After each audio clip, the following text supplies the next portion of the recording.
বিসমিল্লাহির রহমানির রহিম। আমি এখন আছি বদরা শাহী জামে মসজিদে। আপনারা দেখেন, এটা হলো গেট, বদরা শাহী জামে মসজিদের গেট।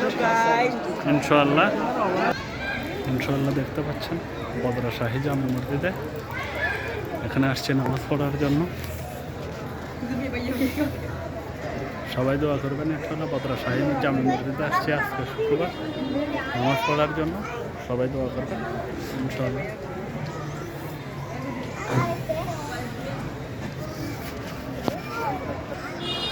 নামাজ শুরু হবে কিছুক্ষণ পরে ইনশাআল্লাহ।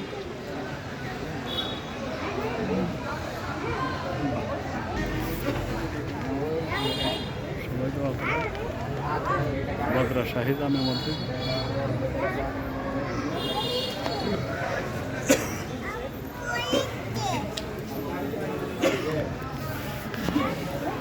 ধন্যবাদ সবাইকে।